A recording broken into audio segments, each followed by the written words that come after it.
Good morning, everyone. Good morning, and welcome back. Welcome back to the PorscheCooled Podcast. Those of you who have listened to this podcast before know I'm Michael Barth. This is a podcast where we chat about all things Porsche.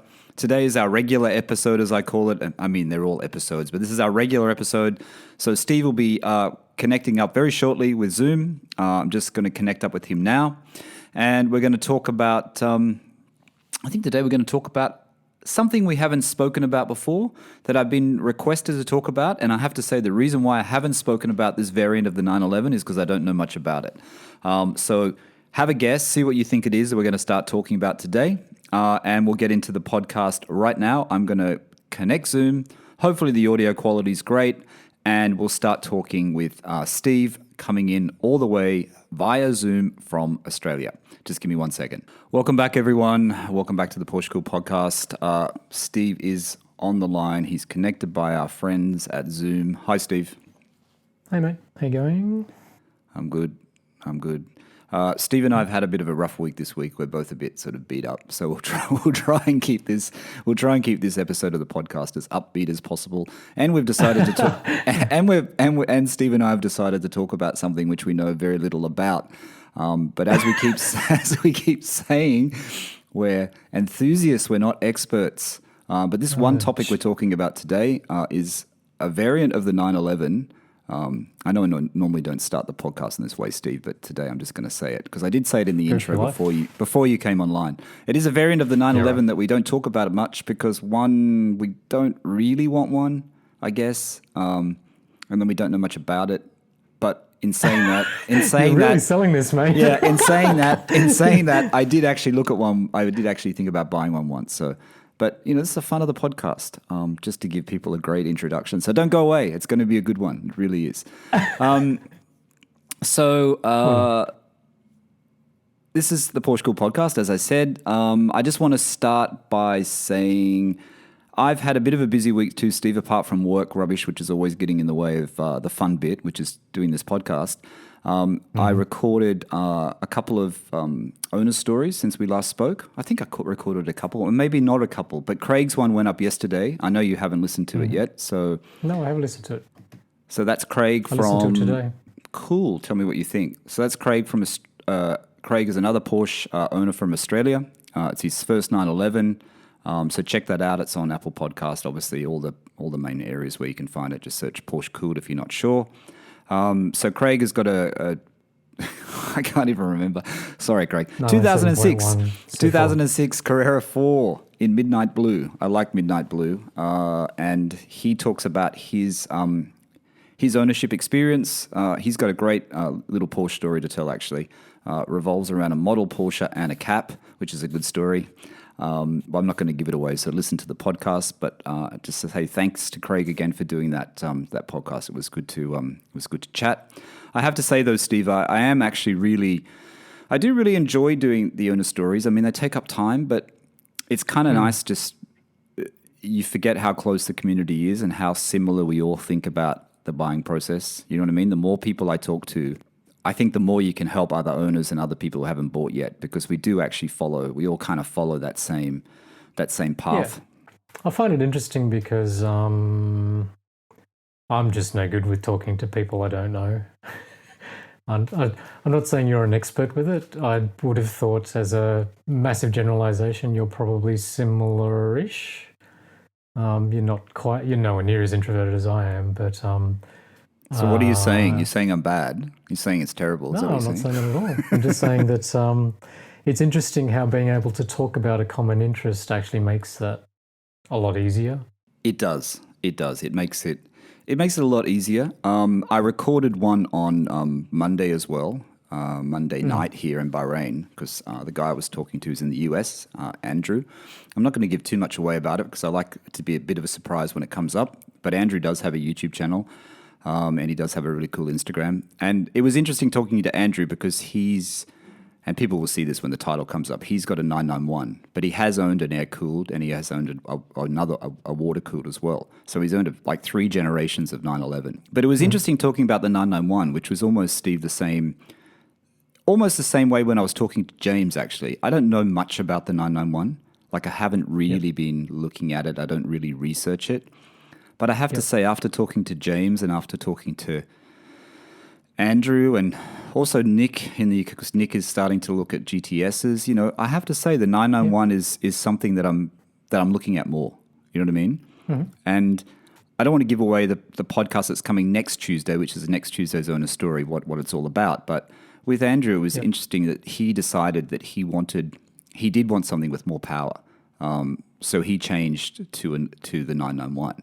I won't give away what he changed from, but it'll all make sense when you listen to the podcast. But it's interesting the reasons why you want a 911. Do you know what I mean? And it's kind of interesting, like I was saying last week, Steve, about people saying, you know, apologizing if they've got a Cabriolet or apologizing if they've got a Carrera 4.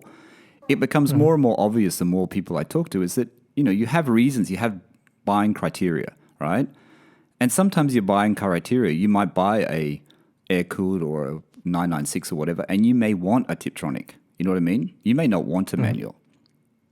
You know, in my head, I always think people only want to buy the manual and the manual is what people want. But some people actually choose to buy a Tiptronic. And Andrew did that, actually. He actually chose to buy a Tiptronic. Yeah. And Craig's story, which was just on Tuesday, he also chose to buy a Tiptronic. He's actually, you know, got a Tiptronic as well. So it's interesting hearing that side of the story because I don't really think much about that side of it in 996s, 997s. You know what I mean? The automatic. Sure. Even what you just said, it made me realize too, because I was trying to have a look at just some cars on car sales, like the Australian website. And often when we talk about, when we just we start throwing in numbers in the conversation, I think sometimes I believe you kind of get some comments sort of saying that the numbers that we talk about are completely incorrect. And it's probably because we keep well, I think part of that though is because we're automatically generally probably talking about manual cars most of the time. So they're quite expensive compared to the tips or BDKs and stuff like that. So I think it's just because, again, it's just you and me sort of talking and it just so happens that you're recording it. Yeah, I know. That comment you're referring to, and I can't remember who it was, who said that we got the values all wrong. We actually didn't get the values wrong because we're actually talking in Australian dollars. And most of the times I do say it's on car sales. And I know I switch between UK and my price reference is always UK or Australia, more so than US, because I always look on Auto Trader in the UK.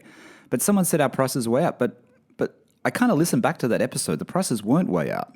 You know what I mean? They were for manual cars. They were for prices of the cars in car sales in Australia, which is the car sales is like, you know, the car trader site in Australia that most people go to, pretty much the only one. And I went back and listened to it. I didn't tell you this. I went back and listened to it and looked, and the prices were what I was saying they were. I mean, I looked at, they were referred. Is it? I don't know. Yeah. I don't know. I think some people think I'm talking in US dollars or something and they get confused or something like that. But usually the reference is... I'm not. I as with, I think, everybody that's listening to this, like I follow kind of cars and car sales. I've kind of got all the alerts and stuff like that. But because I'm not actively kind of buying one, I can't remember it all. So like if you sort of said to me, hey, what's a 997 turbo worth right now? I can't actually kind of recall that I can, you know, sort of give you a rough idea. So I'd say 200. That's how I'd come to 200. Are they? There you go. I'd say 200. Well, I rounded up. 200 if you're a manual. I rounded up. Anyway, whatever. Let's just start with Patreon because Patreon, as people know, you can join the PorscheCooled podcast on Patreon. You can become a PorscheCooled Exclusive member. I wasn't going to mention this in this week's episode, Steve, because we once again didn't have any new members. But yesterday we have a new member to our Patreon club, to our PorscheCooled Exclusive club, and we have Barry from the UK. So thank you, Barry, for joining. Barry 006? Is Barry 006? He is number 6. Yeah, we're up to 6 patrons now. So Barry's from Barry joined PorscheCooled Exclusive, like most people do. Everyone goes for the $5 US. I say it's $5 US, but Patreon also shows it in your local currency, so people can actually do it in their local currency. I didn't realize because I noticed Barry's one is in pounds, so people do it in their local currency. So thanks, Barry, for joining PorscheCooled. Steve. Oh, sorry. Go Barry. I'm waiting for you to go Barry. You always do that. Okay, I actually sorry. know who Barry is. Barry and I have chatted quite a few times on Instagram messages. Barry's got a really nice. I don't know which grey it is, Barry. I'm sure is it agate grey? Agate. It's great. Yeah, it's the agate grey. I think he's got a GTS. He's got a 991.1 GTS. Barry wants me to do. Barry keeps saying to me, "How come we haven't done an episode about the GTS?" And yeah, we've been a bit slack, and I told him that. And probably it's because I'm not thinking about it. It's not on my radar, but it kind of is becoming on my radar because more and more people are talking about it. I know Steve has an opinion about the GTS, which I might just ask him, even though we're not going to do a GTS episode today. But Barry has a 901.1 GTS, Steve. Mm-hmm. He's got the good one. He's got obviously the last of the naturally aspirated cars. Oh, yeah. And I think his reason for buying it, he said to me by a DM that it's really this. He sees it as the sweet spot between the Carrera S and the GT3. Yeah. And it's wide-bodied, it's well optioned, it's better value than if you would spec a Carrera S. I guess if you were speccing a Carrera S new to where the GTS is, if you could do all those things, which you can't because the GTS is a wide body. The Carrera S is, we're talking 991 here. The Carrera S is just the narrow body. It's still better value. I know there's a reason why you don't think of the GTS. And I know we're actually going to be talking about turbos today, but I just want to state because the GTS. Well, I can't remember this opinion that you're sort of saying. You that can't I've got, remember? So. No, Okay, you said to me that if you're thinking, you think you should go straight to the GT3, right? You told me you should. Okay, sorry, that's context of 997. Now 997 was it? Okay, so Yeah. not 991. See, I When think you were pondering a 997 GTS because they're so expensive, I was constantly sort of saying to you, mate, like, why would you spend whatever it was at the time? I think it was like 160 for a 997 GTS. Well, lovely car. Those days are gone. Why would you do that when for if you tip another 10 or 20 in, then you've got yourself into a GT3. That's why I sort of said I don't think a GTS is in your particular search on your behalf. I didn't think it was right for you. So right, we were talking 997. I think looking at, and I guess at the time that was correct. I think the GTS, the GTS and the 997 that I saw that came up on car sales ages ago. There's a couple, and they're always in white. And in Australia, and I've mentioned this before. I'm not sure if I mentioned this to Barry, but the GTS 997 in Australia was only in PDK. In the UK, it was available in manual, and other markets it was available in manual. Australia only brought in the PDK. So that was always the sticking point with the 997 GTS, sorry. If it had a manual, it probably would have been a no-brainer, but it does have the PDK, and I think, that's why the GT3 kind of wins over the GTS and the 997, don't you think, Steve? Because it is a manual transmission as well. Yeah. Again, in my humble opinion, yeah, absolutely. Yeah, of course, in our opinion. If it was cheaper, so if you were looking for a 997 and you sort of said, hey, I can pick up a GTS for like 130, which is sort of like 20 grand more than an S, and then it literally kind of split the gap between that and a GT3, then it's like, yeah, it makes complete sense. Go for it, like heaps better. But not if the price of it is so close to a GT3. I think unfortunately now it's like it's missed the boat again. Missed the boat on the 997 GTS though, because they were like 160, 170 ish. They don't come up very often. They're always in white. They're always in PDK usually. I think there was a black one at one stage. I think that they've gone. I think the prices of those, the next time one comes up, I think it'll be closer to 230, 240.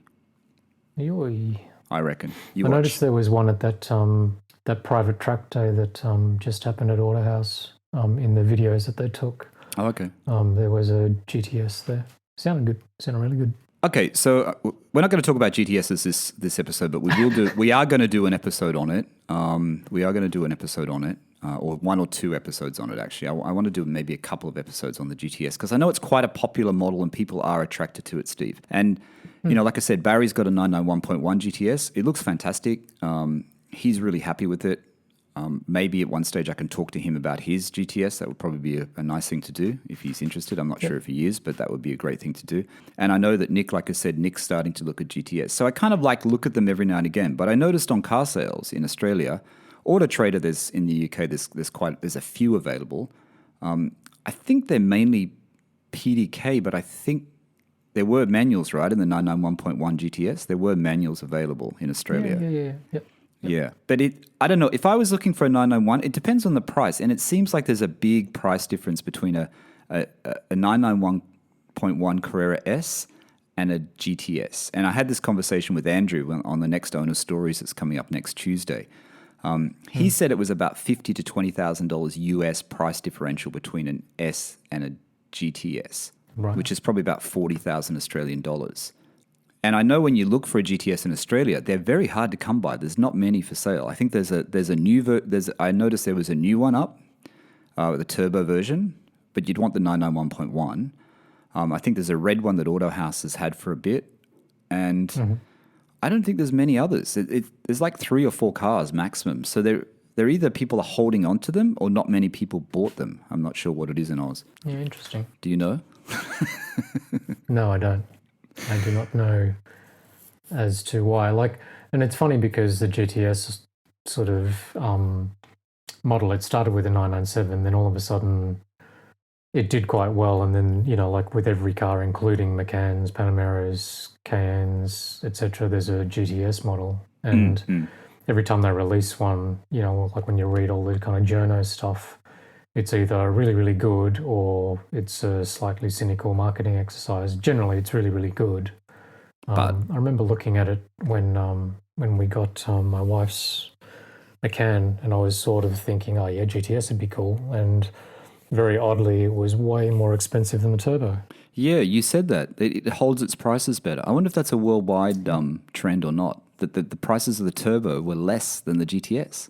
Yeah, I found that really, really, really strange. Like I would have loved a GTS, and in a Macan, it's kind of got a couple of little specs in the suspension and the aesthetics, which, in my opinion, are desirable. So I would have loved to kind of get one, but I wasn't going to pay like 20 grand more for that tiny little kind of thing. So. Yeah, the interior of the GTS is nice. I think the problem with and I'm not saying this is a problem.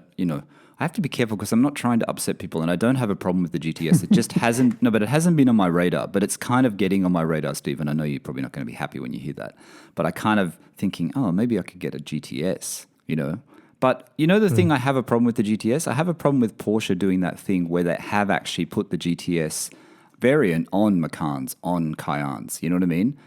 Like I don't know why they just didn't keep it for the 911. Like just keep the GTS as. It's a 911 and it's a 911 Carrera GTS, and then they have something else for the Macans and the Cayennes. I kind of wish they would have done that. I know why they didn't do it, but because they're trying to make the SUVs look sportier and appear sportier than what they are, and have that heritage of Porsche's racing history. But GTS is so embedded into Porsche's history, and it's the 904 GTS and the Carrera GTS and all those famous cars, and then they put it on the SUV. No offense to people who own these cars, but I kind of wish they hadn't done that. Yeah, they've done it with lots of things though. But yeah, I know what you're saying. So anyway, that was actually an update for the Patreon, believe it or not, but we went off track. But yeah, so you just go to Patreon, you search PorscheCooled, or it's basically just patreon.com /PorscheCooled. And you can join there and help us out, help the podcast out, help us get new equipment, which we still haven't bought. Luckily, because it's not in stock anyway, the things I want to get. But when they come in stock, I'll buy them. So, and also don't miss Craig's episode, like I said, of PorscheCooled Owner Stories. It's a good one, which came up yesterday. Came up on Tuesday. It's Thursday, actually, so it came up. And when's this podcast going live, Steve? Friday. This is Friday. There is a previous episode, which is the one, the PorscheCooled Owner Stories with Craig. It's a good one. And I love seeing people when hearing people's story with Steve when they buy their first 911. Do you know what I mean? Because it is, it is special, you know what I mean? And Craig's got a good story as well. I just want to ask you, though, about the those images that we both saw, and I sent you and you'd already seen it, of the Porsche with the funny white guard stuck on going around the Nürburgring. Oh, and Safari, I saw the same article. Yeah, so people are saying that Porsche has decided to do a safari version of the 992 to try and get into this safari trend, which is happening when people are using, I forget the guy's name, the guy that Matt Farah used in the US, Lee Keen, yeah, to do them. Yeah, so people are trying to get onto that trend of, Lee Keen being the master of the safari, I think you have to say he's one of the best ones. And that build, I remember Matt Farah saying... He didn't invent it. No, he didn't invent it, but He didn't invent it, he yeah. does do a good job of it. Yeah. But I remember Matt Farah saying it was like have 100,000 US to do that. That's how much it costs to do the transformation of your Carrera, your air-cooled Carrera into that. So what do you think about that? What do you think about Porsche bringing out a Safari 911? No idea. It's just like I guess they've done it. They've done it like year after year, or generation after generation, where it's amazing that you've kind of got one car, a 911, and then you've managed to spin out this like X number of kind of variants. Like I can't remember what the number was, but I think they're up to sort of like 20 something kind of variants of the one car. Like imagine if you had 20 variants of a Toyota Corolla. That's kind of insane. Yeah, I know. But Porsche have like a magical kind of way where they can sort of find a niche for each kind of model. Safari is different, right? So it's just more that I think when we were chatting about it on text, it's probably just more that I know when you listen to Matt Farah talking about his Lee Keen Safari, he sort of says that it's the perfect everyday kind of car for kind of getting around in LA where he lives. But I'd imagine for the rest of us, it's probably a great everyday car, but surely that car is so niche that if you'd have to have like a couple of other Porsches in your garage or many other kind of cars in your garage before you start kind of stumping up, whatever the premium is going to be for a Safari. Like that's such a specific kind of thing. Like it's got a great story, great heritage, all of that sort of thing. And I don't know, like maybe if I kind of jumped in one, I'd go, oh hell, like why are you driving around in a Macan as an everyday car? Like this is what I'm you're thinking. Much better off in a 911 Safari. But, is that what they're trying to do? They're trying to get, say, the husband, the wife's got a Macan Turbo, for example, and they're trying to get the husband to think, hey, maybe we can get a 911 that's okay for the family, but you're not going to have the room in the back, so it's not really a family car. You know what I mean? It's still a 911. Yeah, I don't know. You can't change the shape inside. But have Porsche, and I don't know if you... Surely it's as niche as sort of like, Targa's kind of thing. Like the Targa's an amazing looking car. It harks back to its heritage, blah, blah, blah. Arguably there's sort of like a more obvious kind of use case for it. Whereas a Safari, like how many people are going to go and buy a Safari and actually take it off-road? Yeah, true. I mean, for the listeners who haven't seen this image, just go onto Instagram and just do a search for it. It should come up. I mean, it's been over a lot of different sites now. It's been all over the place. But basically, it's testing on the Nürburgring. It's got white sort of guards on the wheel arches. The first thing I thought about actually is one: has Porsche ever done a production version Safari 911? I don't think so. Have they? Don't think so. No. So in that respect, I think it could be a really clever decision. It could be a really clever direction for them to do it. Because one, you can see people would be interested in it. There is a bit of hype about Safari 911s. Then there's the people who don't like the idea that you're destroying a air-cooled masterpiece, an air-cooled, Carrera, and getting rid of an 89 or 88 Carrera that's got the perfect gearbox and then changing it into the Safari when, it should remain as a classic. It should remain an original. There's that camp as well.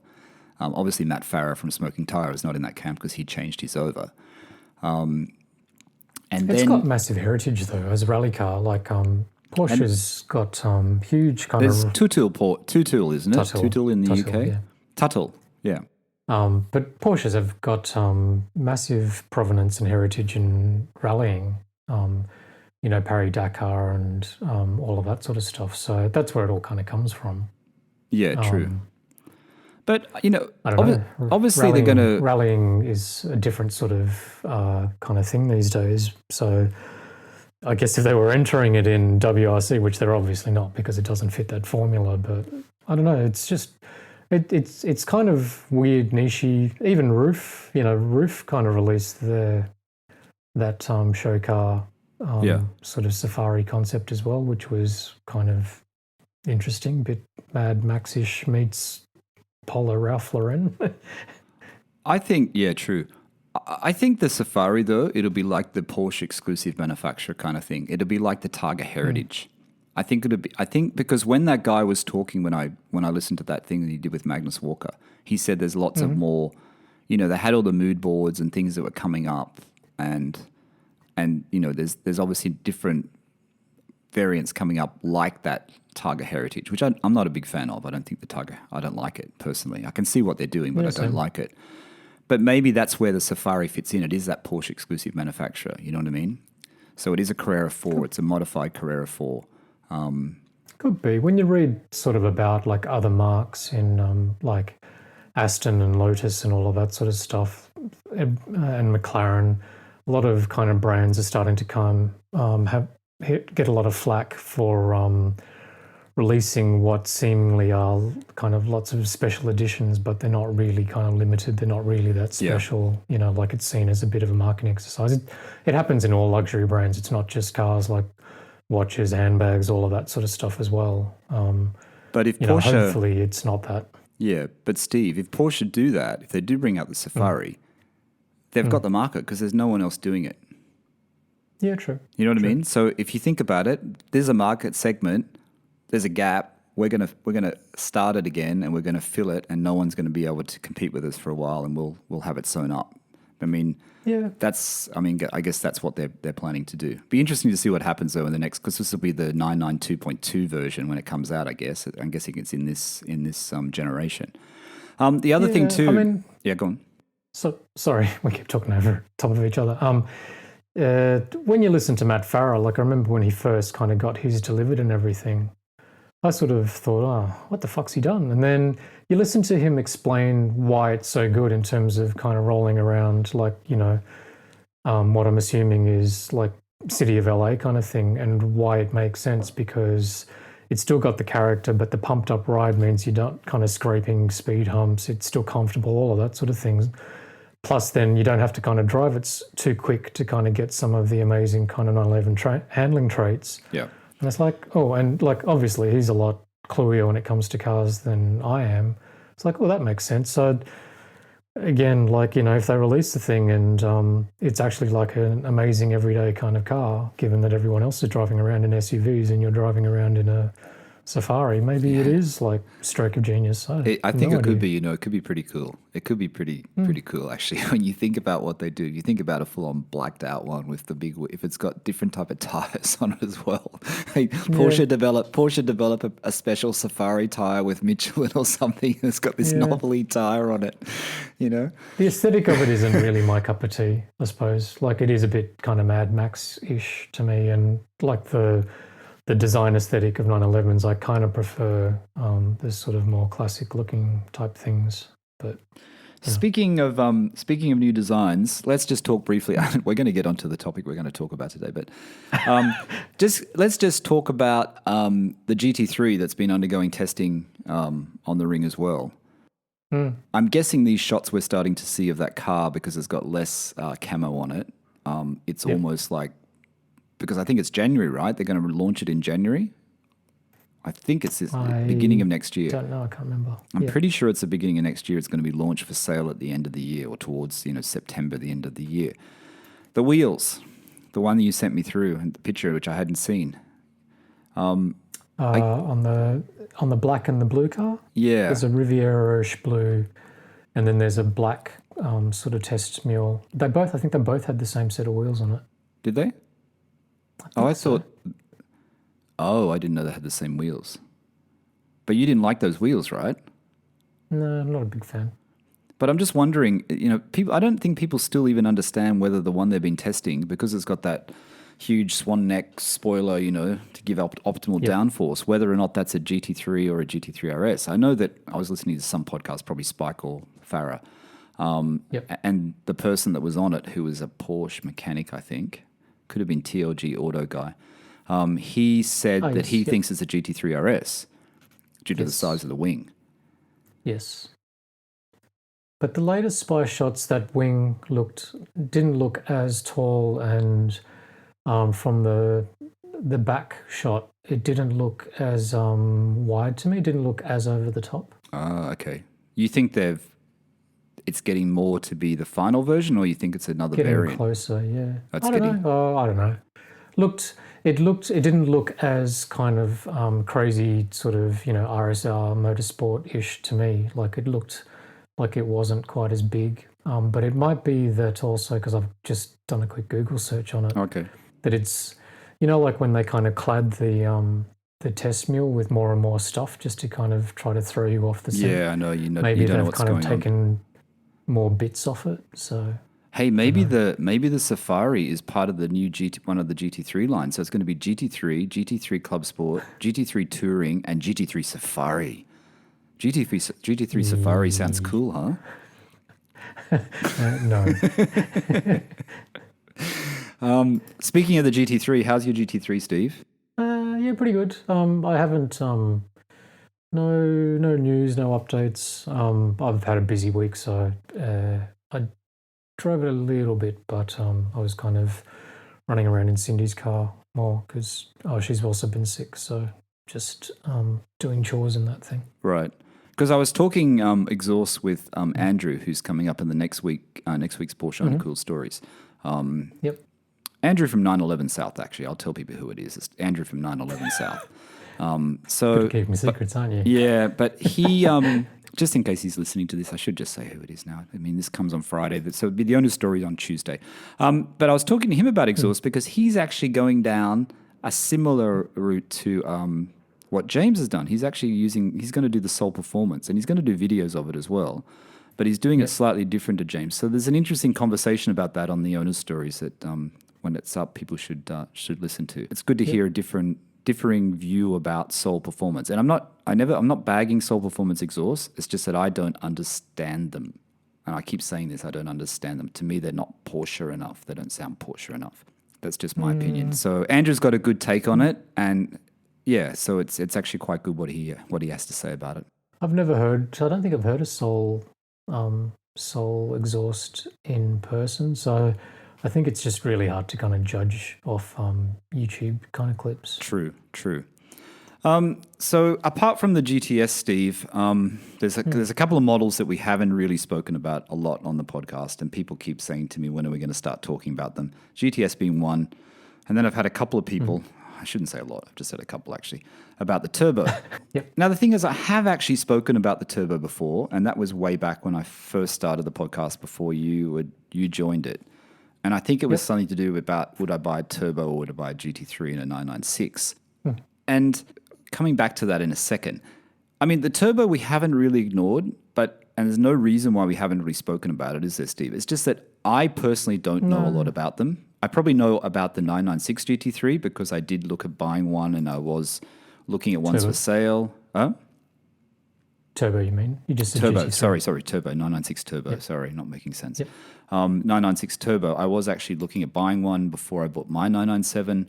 Probably about a year before I was looking at them when I thought I could get into a 911 then.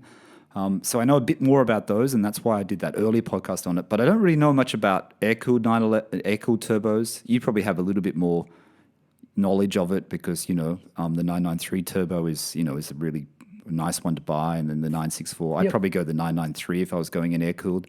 Yep. So maybe you can talk a bit about that and the reason why you never went into a turbo. When it comes to the 991 and 992, though, I really don't know that much about it. Like, I'm intrigued by the 992. We'll get onto this, but I'm intrigued by the Turbo S in the 992. But I don't know whether that's the power you want to have every day. You know what I mean? So let's go back. I mean, have you ever thought about buying a turbo 911? No, I don't think I actually ever have because, as everyone knows, I started with a 964. It was the cheapest thing I could kind of get into at the time. I, in my mind, made the upgrade to a 993. But in both those times, anything like any 911 turbo would have been kind of, pretty expensive. Then in my time when I was physically in the 993 and then they sort of were all the rage and they became even more all the rage, 993 turbos went mental in terms of the value of them. I mean, I don't know what one is worth now, but there was a time I remember where, I don't know, like a 993 turbo was maybe 160 and God knows what they're worth now. Like, I think aren't they 350? Yeah. When I bought my 997 Carrera from the place in Sydney, He had one for 399. Okay. So, but I think they've dropped. But he had a low mileage Right. example for 399, yeah, and which he'd bought from Autohouse. so I've been in a 993. I've not been driven in a 993 turbo. Somebody who I did some work for through Autohouse had a 993 turbo and kindly let me kind of look through his car when I was wanting to have my car retrimmed, and he had factory leather, so I went through his car and took pickies of it, just as reference to kind of give to my trimmer and everything. Beautiful thing to kind of look at, but it was never in the equation for me because they just kind of way too dear. And then when I got to the point of kind of going, get rid of the 993, get into something else, slightly different kind of conversation, like I kind of arrived at the fact that the only thing that could kind of give me the experience that I was after was going to be a GT car. At that point, that's sort of how I got to that. So I never really kind of considered like 996 turbo or 997 turbo. I know my uncle actually suggested it to me a couple of times, but so I'm rambling a little bit. But let me go back to a slightly different reference point. So the mate that I was talking about on the last couple of podcasts who had a 964 ages ago, got out of it, is now on the hunt for a 911. He went back to the dealer the weekend just gone and jumped in his 996 turbo. And took it for a test drive. Manual? Yeah, manual. Okay. Yeah.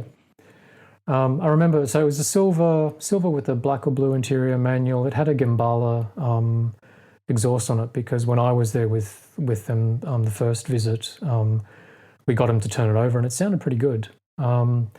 So my mate sent me a text because he went back, had a drive, and said something along the lines of, amazing performance, but it just didn't he sort of said it didn't feel as Porsche as like what he could sort of remember of like his air-cooled experience, so it wasn't for him. So his reference point is the 964, right? And his reference point is also his father has a 356, right? Yeah. So that's his reference point. Yeah, and I suspect that if I had gone from 964 to 993, I would probably feel the same way because I was always worried that it would not be orally like interesting enough.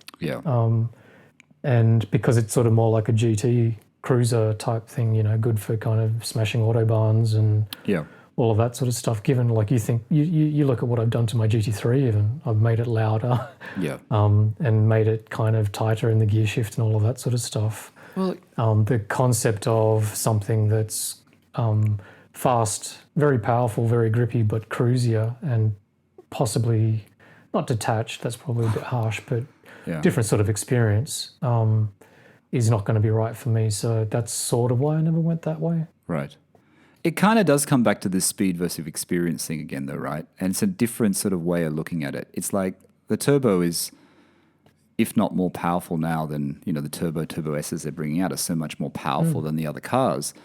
But then the experience of them, they're just, do you really need that much power? And then the actual experience when you're in the car, is it enjoyable? Which it appears from people even talking about the 992s is that, it's a great looking car, it's well made, it's, all of that sort of thing. But it's not that much, it's just a Turbo S. What's it like? It's like a Turbo S, you know what I mean? It's not that exciting. Yeah.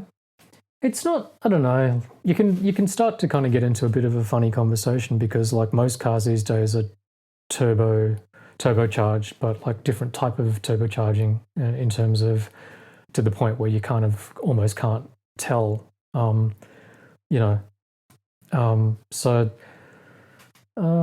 sorry, I lost my train of thought. That's all right. Help me. I mean, my experience is that, and I guess I was thinking about the prices of this, and I think that the price is probably about the same. When I was looking at the 996 Turbo, you would remember this, and I was looking at the 996 Turbo, and I apologize to people who've heard this story before.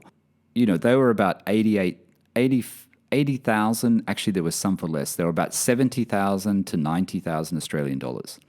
And when I was looking at the ones with really low kilometers, and I'm talking only 38,000 odd kilometers. I think both of these cars had, and they were about 90, 80, like I said, 88, 89,000. Yep. And I was attracted to it because you told me it had, similar engine, had the Mezger engine. The Metzger. I like the body. I like the air ducting. I like the shape of it. I'm not a big fan of the 996 interior. It's still the 996 interior is a 996 interior. Obviously, it was still improved when it went to 997. And it was really, really appealing because of that and because of the future value. Looking at 993s at the time, I couldn't afford a 993. I couldn't afford a 964. So what about a turbo? And of course, I didn't buy one. And this was after that I'd been looking at GT3s. Remember, Steve? I'd been looking at GT3s probably 2 years before that. And it sounds like I take a long time to make up my mind. And the GT3s at that point were about, like I keep saying, I found one for 90, 95, low kilometer ones, seal grey, which was I think the only seal grey one in Australia that was for sale in Bahrain at the time. So then those prices jumped really quickly, right? This is when the GT3 prices jumped. And then the 996 Turbo was like, maybe this is good. It's got the Metzger. It's going to have that experience. I don't think now, looking back at it, if I would have bought a turbo, and the thing is, I wouldn't probably buy a 996 Turbo now because the good ones, as you know, they're 165. There are high mileage versions at about 100, but the ones with the low kilometers now are about 165. Now, to give the listeners some reference point, 165 is about, some GT3 996s are about that price. So it's hard for me to work out what's going on in the market because the 996 Turbo now seems to have almost matched the price of the GT3 in the 996. It's always been like that though, hasn't it? Has it? But the GT3 is so much more collectible in my mind. It's still going to be more collectible and more of a driving experience, the 996 GT3, whether a Mark 1 or Mark 2, than a turbo, which is what your friend experienced when he took that turbo out. Yeah. In terms of price, don't forget, before there was such a thing as a GT3, turbo was the sort of pinnacle of a 911. Yes. So, even if you're just kind of going for, badge snobbery kind of thing, kind of getting the top of the range 911 would mean kind of going and getting a turbo. But that's why the 993s and 964s command such a high price, right? Because they come from that era where that was the pinnacle of the range. That was the car. Yeah, I guess so. I know what you're sort of saying.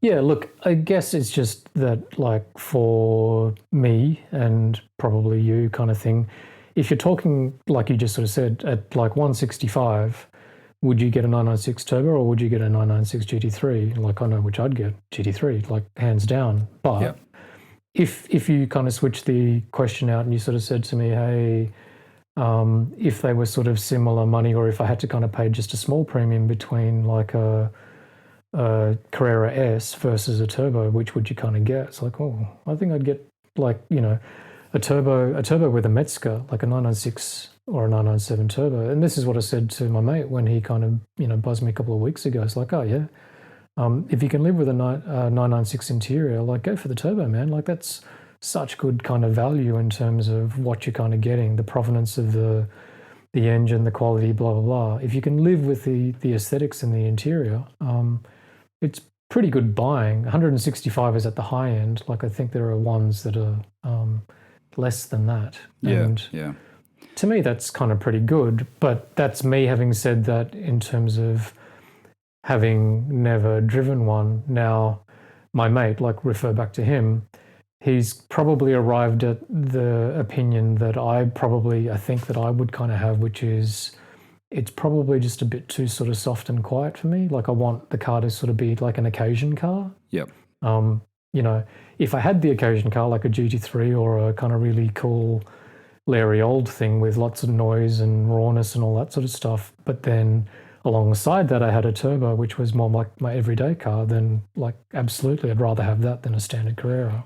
And I think that's where it fits in. I think you're spot on there. I think especially with 991s, 992s, maybe even 997, if you have the GT3, you have the GT car, and you want, I guess more so the 991 and 992 variant, the generations, right?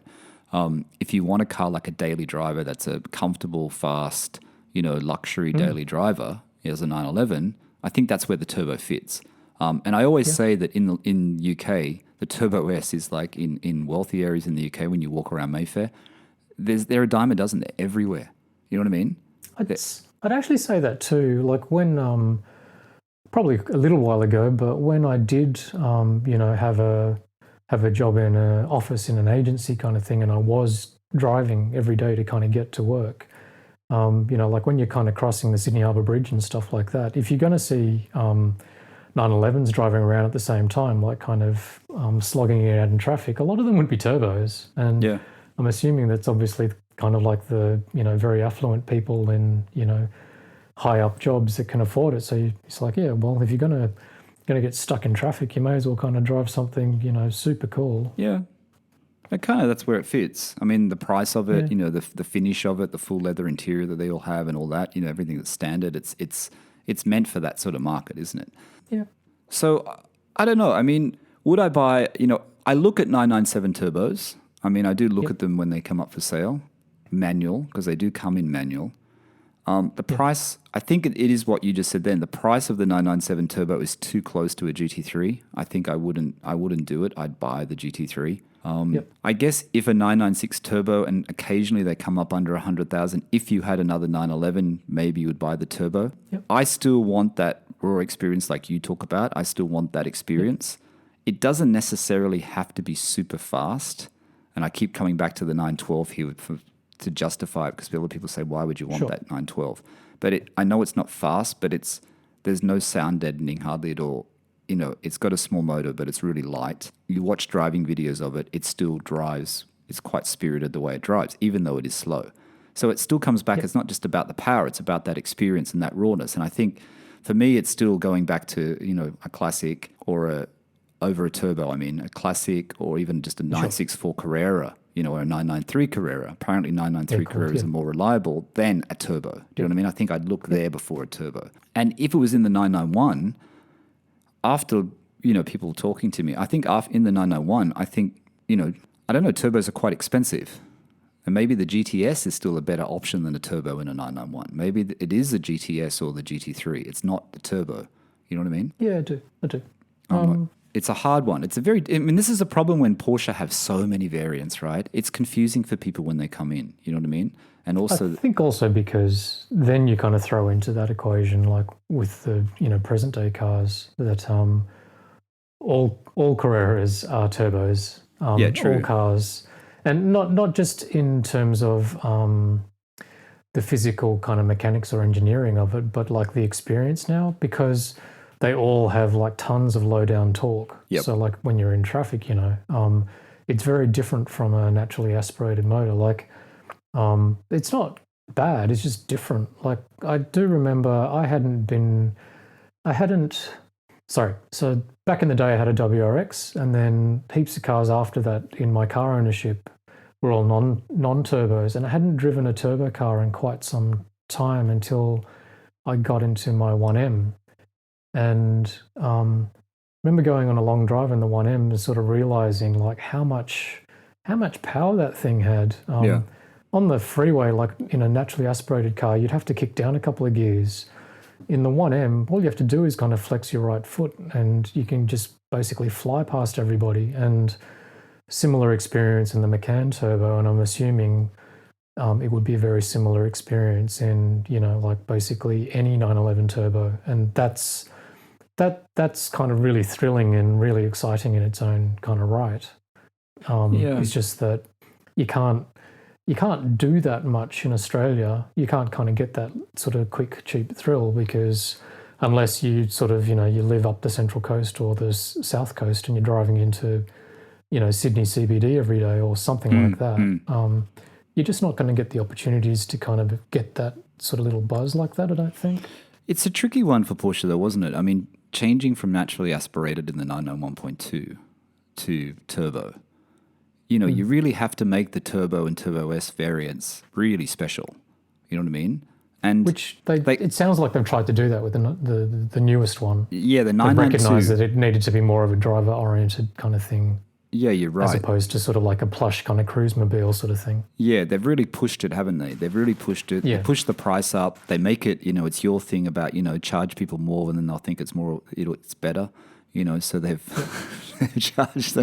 they charge them a fortune for that car, and it's more powerful and it's more luxurious, and because they've got to really differentiate it from all the other turbos that they now make, you know what I mean? Which they don't really call turbos, but they're turbos. So because it's not differentiated. Like, go the other way too, and you go back to the sort of air-cooled ones. Like the turbo was always more powerful. It became four-wheel drive because it had so much power. Yep. It had the really fat kind of ass because it had the kind of flared kind of guards and the wider track because it had so much power. And then it was super well equipped on the inside. So like, go back to the dealer Alex Holland, who I kind of went to visit with the mate. He had two what were they? 80s turbos, a Martini turbo and another one in sort of like a champagne kind of gold color. Right. They look cool as all fuck. Like they look amazing. So they're expensive, iconic though. cars. Yeah. And they're your kind of classic sort of pin-up sort of supercar type thing. And I completely understand, again, if you're into not just Porsches, but any sort of, if you're into your kind of sports cars and you're of our age sort of thing, like, just in terms of the look of it is amazing. And I'm sure to kind of drive it is an experience and a half, like probably very, very different. But again, I think this would be something where it's sort of like, you're adding like multiple kind of cars to your garage, whereas if it was your only car. Yeah, true. As your kind of daily, then different sort of conversation again. But. Yeah, no, the 80s turbo is definitely a part of one of the cars you want in your collection. I mean, I think that going back to the 996, I think the appeal of the 996 turbo is the Metzger engine. It was a pretty faultless type of engine, right? It was a very reliable engine. It still is. And it still is. And I think that's, out of the 996, 997, I think I'd probably still say I like the idea of the 996 because it's got that Metzger engine. Did the 997 have Metzger? Yeah. Oh, it did. 997.1 and 0.1.5 has a Metzger. And then when they went from the 3.6 to the 3.8 and it went DFI, direct fuel injection, the same that the 0.2s did, it was a non-Metzger, I think. Yeah, so I think, value-wise, you're never going to lose money on those cars. But it's interesting, I read the stats earlier today when I was just looking at this. The 997 Metzger engine in the turbo engine was 480 horsepower, right? Yeah, it's crazy quick. And it's 600, the turbo now, the turbo S911 has 640 horsepower. Yeah, no, which is like stupid. Like it's crazy, right? I mean, I had another little kind of story was that back in the day when I had my 993, I got invited out to just sort of have a little look. I was helping the rally car team at Autohouse. They were I helped do the design the livery for the rally car, or a couple of the rally cars there, and they were shaking down. They were shaking down the car, so they had hired out Wakefield, the Wakefield track down in Goulburn for a day. So they invited me to kind of go down and sort of, like if I wanted to put my car on the track or just whatever, just kind of come and enjoy the day with them. So I went down at the time I was too kind of gutless to actually go and stick my car on the track. But I got a ride in Jeff's 997 GT2. Oh, okay. Wow. And that thing is so quick, like stupid quick. But like around a track, the sort of sensation of speed is kind of masked quite a bit. But I remember I couldn't believe how fast that thing kind of felt and how punchy. I obviously didn't drive it. 0.1 was it? His car, the black one with ceramics. The other little kind of anecdote from that was he jumped in that, like in between sort of shaking down his rally car. He took me for, must have been about, Wakefield's a very short kind of circuit. Right. So he must have maybe taken me for 6 consecutive laps in his GT2, and it had carbon ceramic brakes on it. Okay. Just jumped in it, drove around in it. He's driven me around a couple of times in different cars, and then got out.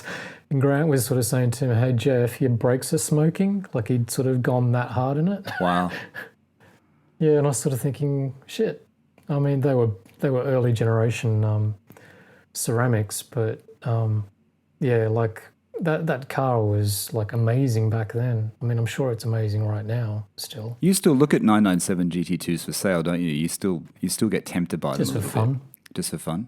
Yeah, just for fun. Just for fun. But if someone's looking at a GT car, you would still say go the GT3 over the GT2, right? GT2 still commands a higher price in a 997. Would you say GT3 or GT2? I still send them to you. I still send them to you. Yeah, no, but they're 400. Because you're on the quest. They're 400,000 Australian dollars for people who are listening. 350 to 400,000 Australian dollars for a GT2 997.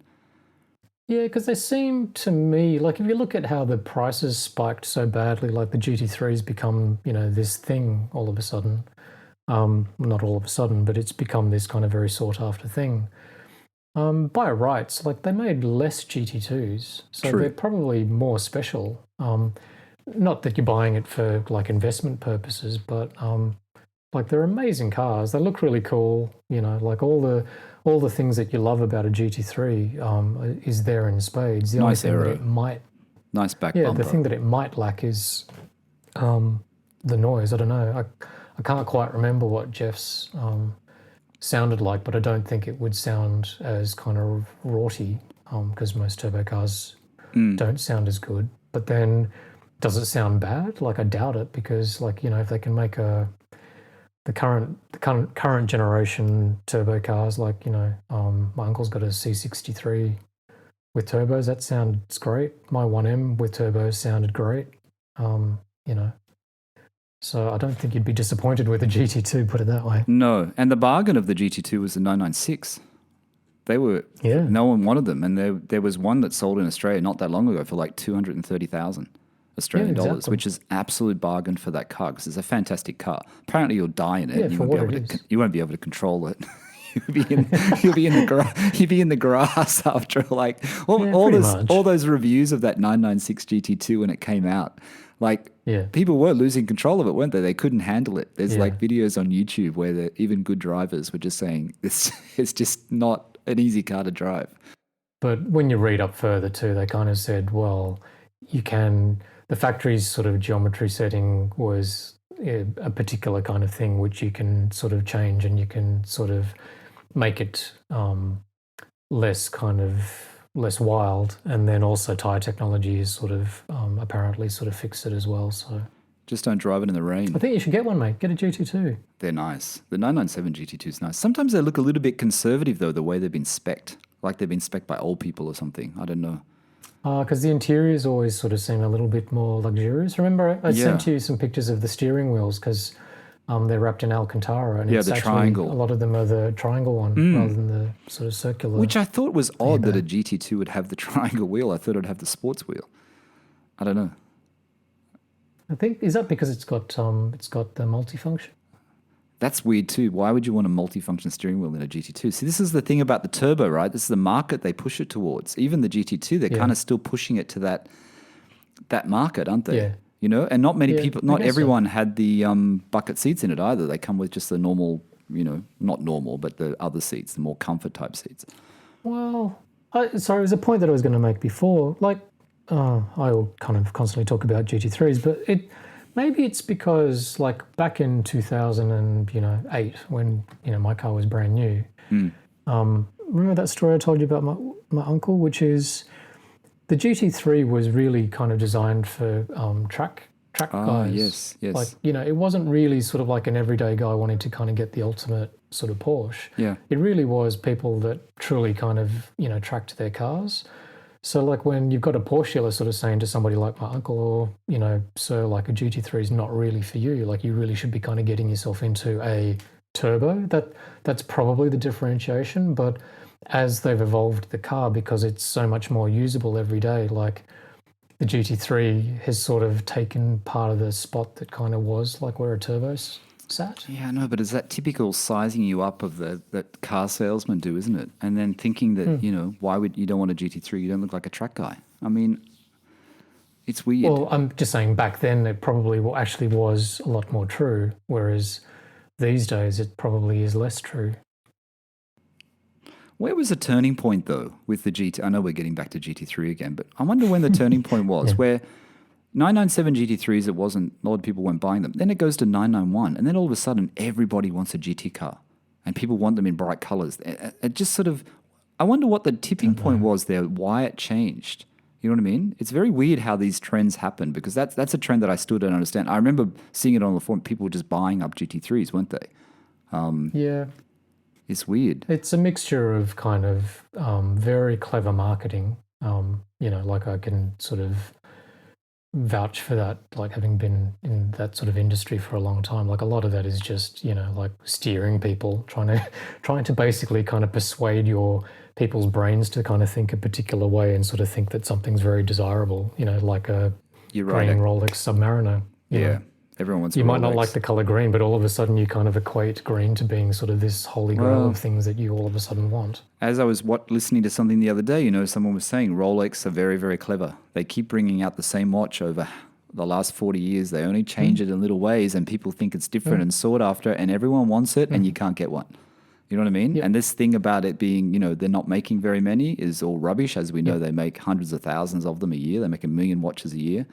And it's that thing, it's their marketing. And I guess the GT3... So apply the same logic then to like current day kind of GT3. Exclusivity. Because beforehand a GT3 was not supposed to kind of be an exclusivity kind of luxury, like luxury mark thing. It was really because Porsche by heritage is a proper kind of motorsport brand. And that was the car that kind of represented it, and that's the car that they could sell to people. And then it just sort of shifted because everybody wanted what was like, their best product, because they wanted it, not because they knew how to kind of take it. Like you could argue that's me, because I'm not a track person. I wanted the best car that they could get. So you can get the most exclusive car, the best car, one of the best cars, and it's cool. It's cool. You know what I mean? Sorry, and I know, this is supposed to be a conversation about turbos, right? Well, it is kind of. The turbo used to be that car. Yeah, and the GT's taken over from the turbo, hasn't it? A bit, yeah. And now Porsche is trying to make the Turbo S, 992 Turbo S, it's trying to get its mojo back. It's trying to make a little bit back like that. Yeah, back how it was.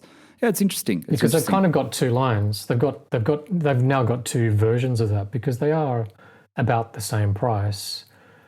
Like in theory, like similar performance, right? Like in terms of acceleration times and all of that sort of stuff. But they're very different kind of experiences. Like if you want to be one of the kind of cool kids with the motorsport type stuff, then you go for a GT car. But I'm assuming, like we just tried to kind of discuss, like if you're wealthy enough and you want to get about in a more everyday but like cool as fuck car, then go get a turbo. Yeah. I think that sums it up. GT cars aren't for everyone too. Yeah. I think those two comments sum it up. I think they're a good way to finish the podcast. Your two final comments. That's great, Steve. I'm going to use them in the description. Okay, cool. I'm going to use those two comments in the title. Talk about talking complete and utter shit. No, what I'm going to do in the title this week, everyone, is going to be Steve Goes Turbo Shopping. Clickbaiting again. No, it's not. Hey, there's one other thing I wanted to talk, just to mention. I was watching, and I sent this to Ajmal as well, in the UK, flat cap driver. Make sure you go and follow him. There was a 912 on Bring a Trailer. It broke the record on Bring a Trailer. It sold for $95,000 US dollars. Plus their $2,500 fees, so it's $97,500 US dollars it sold for. So was there something particularly special about it? It was in that right color. I forget the color, that yellowy orange color, not tangerine. It's a special color. Signal? No. It's the 912 color. I forget, not champagne. It's the brighter yellow one. I should remember. Sorry, I don't remember. It was restored by a well-known Porsche guy in California. I think it had been in lots of Porsche events in the region, and people know the car. But it's crazy. It's a 912, and it went for $95,000 US dollars. So there you go. And I guess this representative of the other cars that you can buy at the price. Eventually we'll be saying, can you remember when Boxers were 35,000 and now they're 120? You know, who would pay 120 for an old 30-year-old Boxster? But it's going to happen. It's got to cap out somewhere though, doesn't it? Surely there's not that many people that can continue to kind of pay these like ridiculous prices for things. Well, it seems to be. Yeah, it's getting a little bit too crazy, isn't it? There's a couple of like Targas and stuff, 911 Targas on Bring a Trailer, which are getting crazy prices now too. Like, you know, pretty nice examples. Nice examples. Just on a slightly different tangent too, I watched Nick Murray's latest video on his selling his 928. Yeah, what do you think of that car? Before we go, somebody should get on that. That looks great. Yeah, looks I know. Really good. I have to admit, yeah, go on.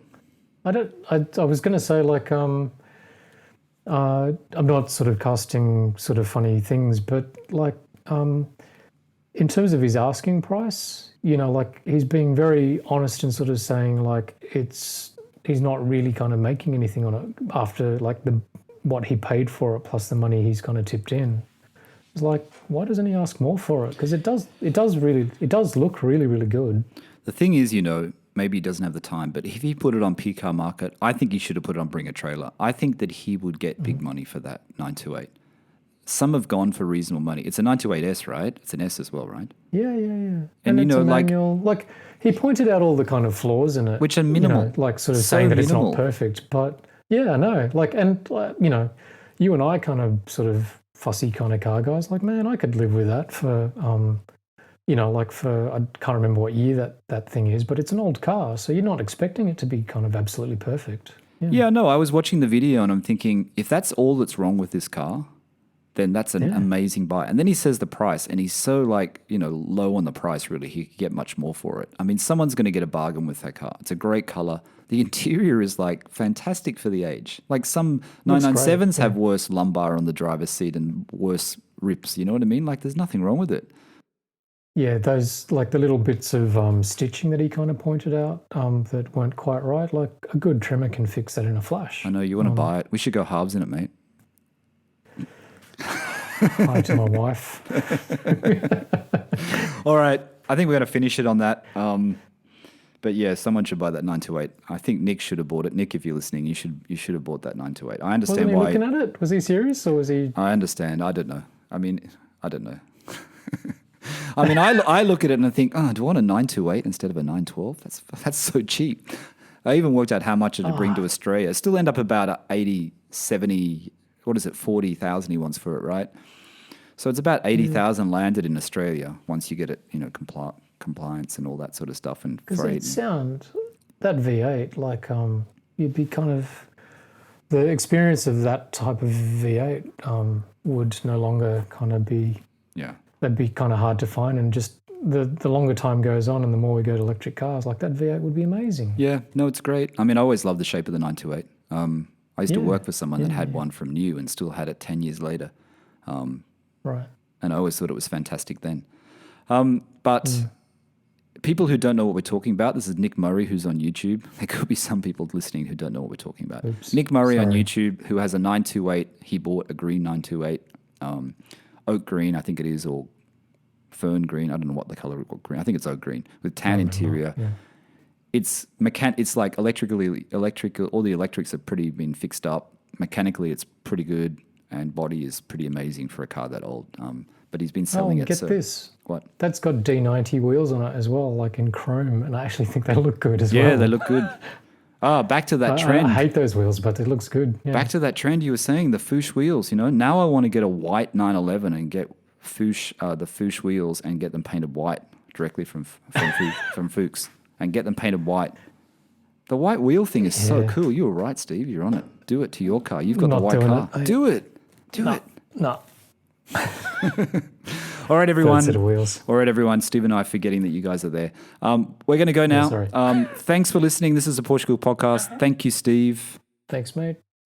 Have a good week. Yeah, you too. Stay safe. Yeah, stay safe. I'm getting out of Bahrain soon. We're going back to London in 2 weeks. So, oh, cool. All my friends in London, you know, say hi. All right, so that's it. My name is Michael Barth. That was Steve. This is the PorscheCooled Podcast, and we'll speak to you again next week. Bye for now.